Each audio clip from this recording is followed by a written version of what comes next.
Hello guys, আজ আমি খুবই খুশি কারণ আমি যাচ্ছি আজকে আগরতলা আমার হোম টাউনে ঘুরতে ১ মাসের জন্য। তো অ্যাকচুয়ালি আমার ঘর থেকে স্বাদ খাওয়াবে আমাকে ৭ মাসে। তো সেই প্ল্যানিংয়ে আমি ১ মাসের জন্য যাচ্ছি এরকমভাবে প্ল্যান করে টিকিট কেটেছিলাম।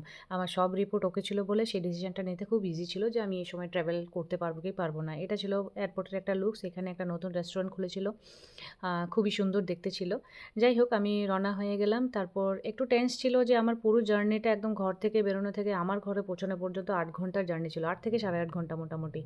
একটু সেজন্য একটু টেন্স ছিলাম বিকজ বারবারে আপনি জানেন প্রেগনেন্ট মহিলাদের বারবারে টয়লেট যেতে হয়। দেন একটু পরপরই আমার খিদে লাগতো। মানে প্রত্যেক ১ ঘন্টায় আমি এট এ টাইম বেশি খাওয়া খেতে পারতাম না। তাই বলে প্রত্যেক ১ ঘন্টায় আমার কিছু না কিছু খেতে হতো। তো যাই হোক সাহস করে রওনা হলাম। আর আমরা সঙ্গে কিছু খাওয়ার জিনিসও ক্যারি করেছিলাম। যেমন ধরুন মাখনা ছিল। আমার হাসব্যান্ড আগের দিনে মাখনা একটু ফ্রাই করে নিয়েছিল ঘিয়ের মধ্যে। দেন আমি একটু কাজু ফ্রাই করেছিলাম ঘি দিয়ে।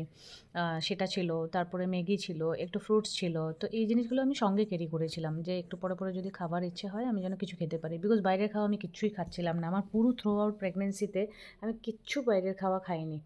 তো যাই হোক এই ছিল যে আমরা বসে একটু পরপরই কুটকুট করে খাচ্ছিলাম। তো একটু লজ্জাও লাগছিল। বাট লজ্জা লাগেও কিছু করার নেই। আমি এরকম সিচুয়েশনে ছিলাম যে আমার নিজের কেয়ার নিজের আগে করতে হবে। তো যাই হোক, তারপরে একটা সারপ্রাইজ ছিল যে যখনই আমরা অ্যারাইভ করলাম ওইখানে, দেখতে পেলাম যে আমার বোন ছিল আমাদের পিক আপ করতে এসছে।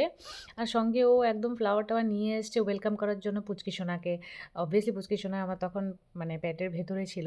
But she was so happy to welcome us, কে একদম পুরো প্রিপেয়ার হয়ে গেছে। তো আমার আমার ভীষণই মানে তখন খুব ভালো লেগেছিল বিকজ এটা রিয়েলি একটা সারপ্রাইজ ছিল আমার জন্য যে এরকমভাবে আমাকে ওয়েলকাম করছে, আমাদেরকে ওয়েলকাম করছে।